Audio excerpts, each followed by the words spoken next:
this is the height of our program, the handing over of the flag to Osun Governorship flag bearer. APC.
Ọba àjọkẹ́ ayé àsàkẹ́ ọ̀run èmi alága ẹgbẹ́ onítẹ̀síwájú APC ní ìpínlẹ̀ Ọ̀ṣun èmi Sòókò Tajudeen Ọládìyàwá ní orúkọ Ọlọ́run Allah ni mo fẹ́ gbé àsíá ẹgbẹ́ fún gómìnà wa tí ó díje fún gbogbo gómìnà ní August 15 tí Ọlọ́run lè ti sáyẹ̀nsì mo fẹ́ gbé lọ́wọ́ lọ́wọ́ lẹ́yìn tí n bá ti gbé lọ́wọ́ lọ́wọ́ ó ti di ọbẹ̀ ó ti di oríire ó ti di ìlọsíwájú ẹgbẹ́ APC ọ̀rọ̀ wọn ti dayọ̀ ní orúkọ Ọlọ́run ni wọ́n ń gbé àsíá lé gómìnà wa àti igbákejì wọn lọ́wọ́ lẹ́nu aṣíwájú Bùnúrí Bọ́lá Oyèbánjí à ń bọ̀.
kí a tún dúpẹ́ ní ọwọ́ náà. Ẹ jẹ́ kí á dé ọpẹ́ wa ládé. Akí Ọlọ́run. Akí Ọlọ́run. Ọba àná, ọba ìjẹta, ọba ìní, ọba ọ̀la, ọba títí láéláé, ọba tí ó ṣe àánú ẹgbẹ́ àwọn bàbá wa president wa, bàbá wa tó jẹ́ pé gbogbo nǹkan mèremère tí a ò tí ì rí ní ìlú wa yìí, ní orílẹ̀-èdè wa yìí, tí wọ́n ń ṣe fún wa, tí a dẹ̀ ń gbádùn wọn, tọmọdé ń gbádùn wọn, tí àgbà ń gbádùn wọn, tí obìnrin ń gbádùn wọn, tí ọkùnrin ń gbádùn wọn. Adúpẹ́ lọ́wọ́ Ọlọ́run fún bàbá wa Aṣíwájú Bọ́lá Ahmed Tinubu. Akí bàbá, mo fẹ́ fi dá yín lójú pé bàbá dúró tì wá gbọ̀nyìn nítorí pé ẹgbẹ́ bàbá la wà. Bàbá dẹ̀ sí ní ìrọwọ́ ìrọsẹ̀ láì sí wàhálà kankan pé kí a lọ dìbò. Ká dẹ̀ rí pé gbogbo àwọn ọmọ ìpínlẹ̀ Ọ̀ṣun a dìbò fún ẹgbẹ́ APC kí àfìbò wa ká fi gbé Munirudeen Bọ́lá Oyèbámijí wọlé ní ọjọ́ 15 oṣù kẹjọ ọdún tí a wà yìí 2026. Okay, the chairman of our party, our great party, Professor Yilwada, mo kí wọn púpọ̀, wọ́n kú darí ẹgbẹ́, wọ́n ṣe dáadáa, wọ́n darí ẹgbẹ́ wa púpọ̀, wọ́n dẹ̀ ṣe dáadáa gan. Mo kí ọ̀rẹ́ mi àtàtà tí ó ṣe akọ̀wé ẹgbẹ́ wa, distinguished Senator Ajibola Bashiru. Mo kí bàbá wa our national leader, bàbá wa Bísí Àkàndé ọba ọmọ kéékèèké. Mo kí bàbá púpọ̀. Wá kí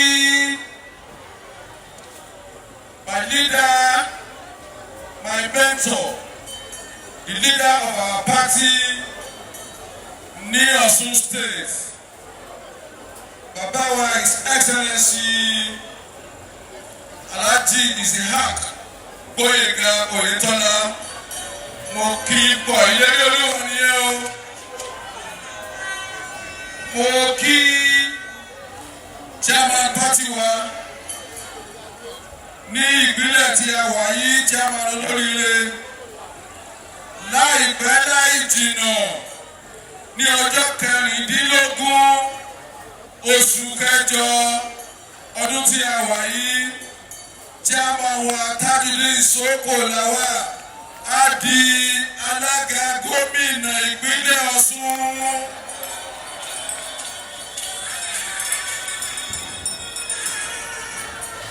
Mo kí ìyàwó mi Dr.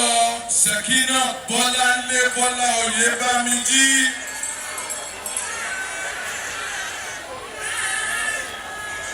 Ẹ̀yà ni pé yàtọ̀ wà àbí yàtọ̀ sí? Ìyàtọ̀ wà, a ò ní sọ ju bẹ́ẹ̀ lọ. mo kí ènìyàn mi àtàtà deputy governor wa ní agbára Ọlọ́run engineer Benjamin Káyọ̀dé Adéretí.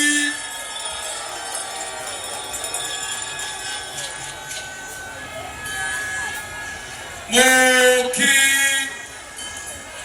Director General of our campaign committee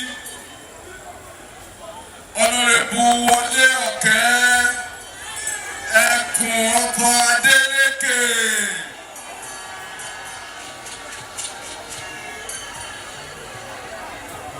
Mo kí bàbá wa àjọ wà ní àfínì àpáná wà ní ìdókòó. Bàbá wa chairman ìgbìmọ̀ àgbà Engineer Ṣọlá Akínwùmí. Bàbá mo kí ẹkú ọ̀rọ̀ ọmọ ìṣù ọmọ àjẹnàkùn yín jẹ. Mo kí igbákejì gómìnà àná tó jẹ́ àbúrò mi àtàtà láti ìlú Ìkirè tí a ń pè ní Benedict Alabi.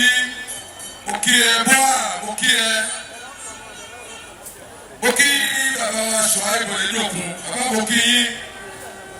Mo kí Engineer Bashir Adétòrèbọ̀, bàbá mo kí yín ẹ kú àtàrọ̀. Mo kí bàbá wa Sòókò Adélékè Adéwọ̀yí, mo kí bàbá. Mo kí Dr. Festus Oyèbádé Olówógbóyèga, mo kí yín. Mo kí retired General Lamidi Adéọ̀sùn. Mo kí Senator Francis Fádàùsì, father of Father Akínyí. Mo kí my leader from my constituency Alhaji Jelili Adesiyan Jallo. Mo kí yín, mo kí àwọn yín, mo ti rí yín ẹ kú gudugudu méje àyà mẹ́fà. Mo kí Alhaji Fatai Kọ́láwọlé. Mo kí Honorable Táíwò Olúga, Honorable Olúṣẹ́gun Fáníbẹ̀. Mo kí Taofik Ajílẹ̀sọ́rọ́.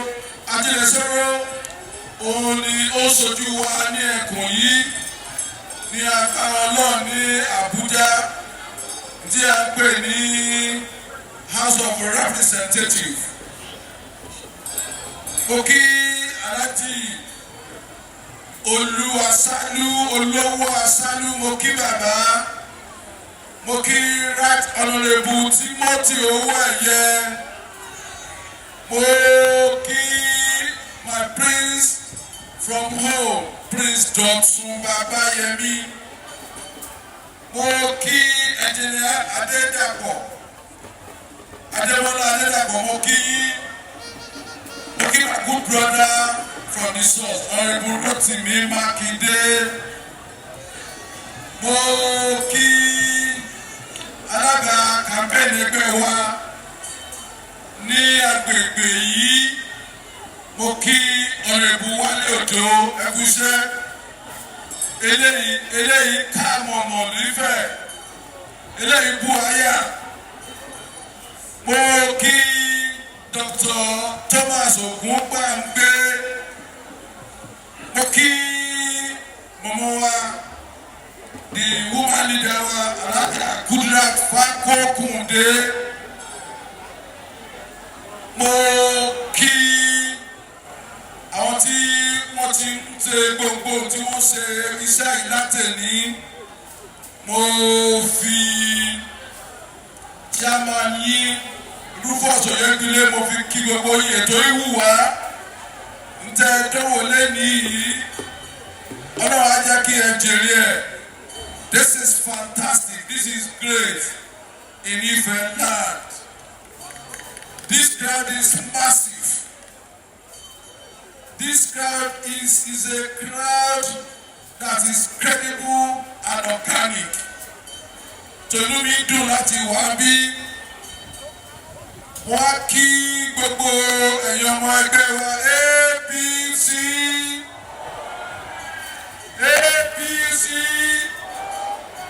Progress. Mo kí púpọ̀ púpọ̀. Mo kí ọ̀rẹ́ mi náà tàtà. President Deleke Adébáyọ̀. Ó bani. Mo kí Engineer Olúrẹ̀mí Ọmọwáyé.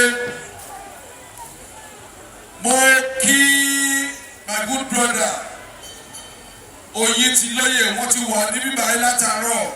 Àwọn ló mú ètò yìí tó fi ní arìnrìn tó báyìí. Agree to Ajísọpẹ́ Ayọ̀lá, my brother, I greet you. Mo kí ẹ̀yin Federal boys. Federal boys, Federal boys, good Federal boys. Mo kí gbogbo àwọn ọmọ Ifẹ̀. Mo kí dáadáa. Mo fi kábíyèsí wa egun ńlá tó pín ìgbàlẹ̀. Kábíyèsí wa Ọọ̀ni mo fi kí yín. Inú mi dùn láti wá bí lẹ́nìí.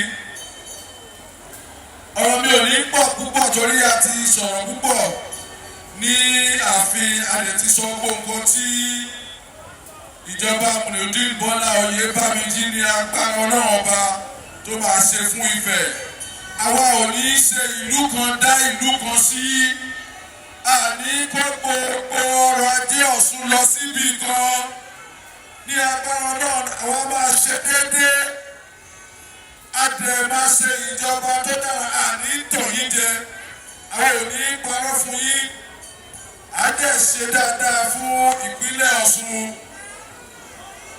A tọ́jú àwọn òṣìṣẹ́ púpọ̀ púpọ̀. Gbogbo àwọn òṣìṣẹ́ wa pátá. A tọ́jú wọn. A tún dá wọn lẹ́kọ̀ọ́ ní ìdánilẹ́kọ̀ọ́ ti ìlú Nàìjíríà àti òkè òkun. Gbogbo ilé ẹ̀kọ́ tó ti dẹnu kọlẹ̀ òun la máa tún ṣe. Gbogbo àwọn tíjà wa wọ́n ti ẹ̀ ń tọ̀ yín jẹ yín tíjà wa. Wọ́n dé wọ́n dá yín dúró. Wọ́n wá rí pé ẹ̀bá òbóró mọ́ sí i. Wọ́n wá lọ kó yín wọ́n ní kẹ́ ẹ máa gba lẹ́tà. Nínú lẹ́tà tí ẹ gbà ẹ lọ wò ó. Ìdá mẹ́ta nínú ẹ̀ ọmọ ibìkan báyìí ni. Ẹ ti mọ̀ pé tọ̀tẹ̀ nìyẹn. Àwọn ò ní tọ̀ yín jẹ o. Àwa ṣèjọba tó máa rọ̀ yín lọ́rùn. A ṣèjọba tó máa rọ̀ ọkùnrin lọ́rùn, tó máa rọ̀ obìnrin lọ́rùn, tó máa rọ̀ ọmọdé lọ́rùn, tó máa rọ̀ àgbàlagbà lọ́rùn. Gbogbo àwọn bàbá wa tí wọ́n ti rìtáyà ẹ lọ fọkàn balẹ̀. Nígbà tí Muyideen Bọ́lá Oyèbámíjí bá wọlé tán, ẹ máa gbádùn pé lẹ́yìn ìgbà tí ẹ ti fẹ̀yìntì, ìgbádùn ló kù fún yín. A ní ètò tó dáa fún yín. Ní tẹ́ bá wo ilé ìwòsàn wa, kò ṣeé rí rárá.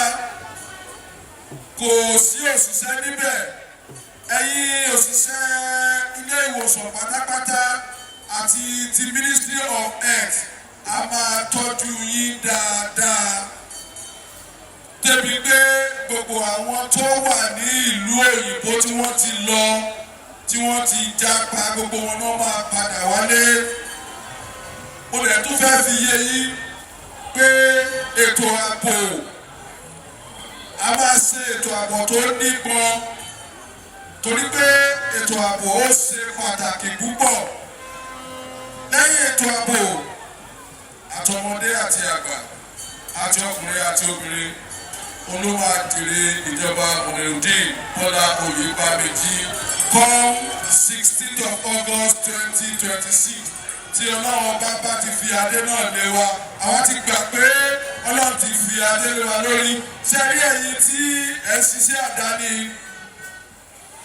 àti pèsè àti tọ́ ẹsẹ̀ bí a ṣe máa ṣe iná tí ò ní ṣẹ́jú fún yín ní agbára Ọlọ́run. Àti bá àwọn kan sọ̀rọ̀ nílùú Jámánì wọ́n dẹ̀ ti fi yé wa wọ́n fi dá wa lójú pé tí a bá ti gba ọ̀pá àṣẹ tí a bá ti fọwọ́ sí ìwé tí a ń pè ní agreement àwọn á bẹ̀rẹ̀ sí máa ṣiṣẹ́ tí iná ní ìpínlẹ̀ Ọ̀ṣun tí kò fi ní lọ láéláé. Mo tún wọ́n fẹ́ fi yé ẹ̀yin bàbá wa àgbẹ̀ ní bàbá tèmi, owó àgbẹ̀ ni wọ́n fi tọ́ mi, àgbẹ̀ ní èmi náà.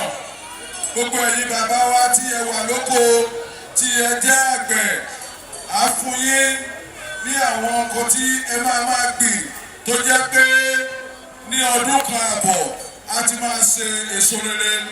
Èso náà ìjọba máa rán lọ́wọ́ yín ní owó tó dáa, adé wá bí a sì máa tún tà.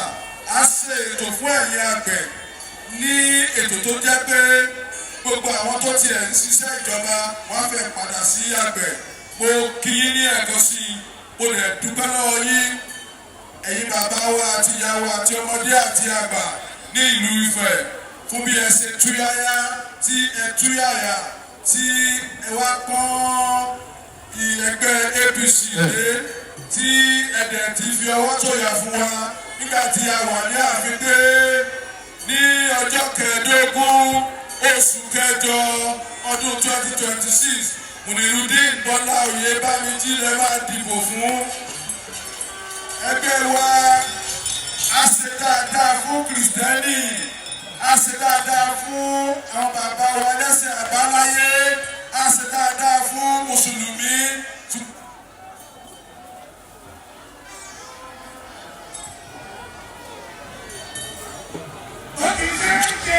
Akí ẹgbẹ́ URTW.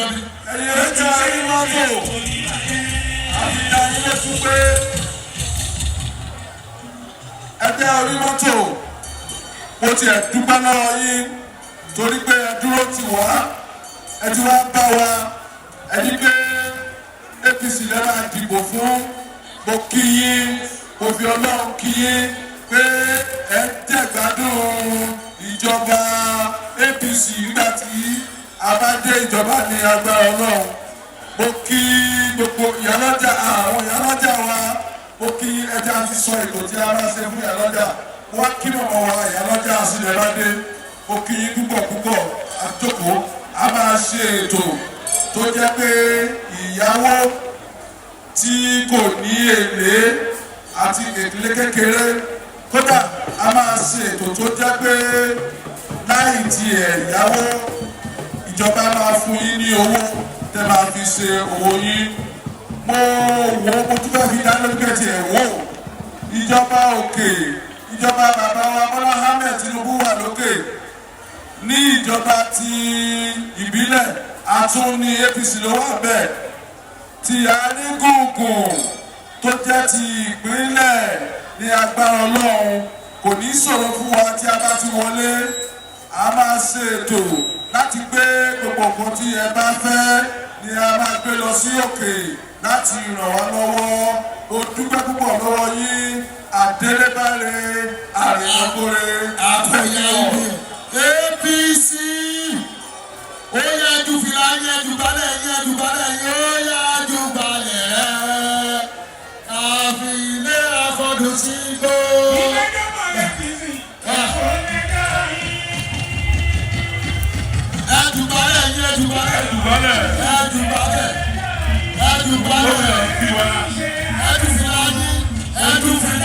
Ẹni tó yà sí ọjọ́ ìyọ̀ ló jẹ́ fún wa ní ìpínlẹ̀ Ọ̀ṣun. Àti ní agbárùgbàgbà gómìnà tí ó wọlé ní August 15.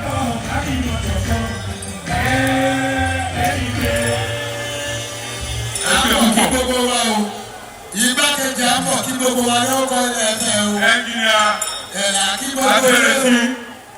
Ẹ kí gbogbo lé o. Àdúgbò ẹlẹ́wà náà. Igbákejì gómìnà juwọ́ sí padà. Ẹ̀dúwọ́ sí padà. Ọ̀nàrẹ́bù wọlé ọ̀fẹ́ ń bí. Ọ̀nàrẹ́bù Ẹ̀dùkúrò Rotimi Makinde, Honorable Timothy Owóẹ̀dẹ, wọ́n fi Honorable Olúga náà kí o. Màmá wa Olúga. Honorable Ayẹni. Adúgbò ẹ̀sìn wọn. Honorable Baf láti ọ̀gbọ̀n, àwọn náà fi adúgbò lọ́wọ́ Kí gbogbo ẹ̀dùkú wí? Ọgbọ̀n. abẹ̀rẹ̀ lọ́wọ́ abẹ̀rẹ̀ tó lónìí. Adélébáre. Agbára Ọlọ́run, Àrìnàkọ́rẹ́. àwọn balẹ̀ wà láyọ̀.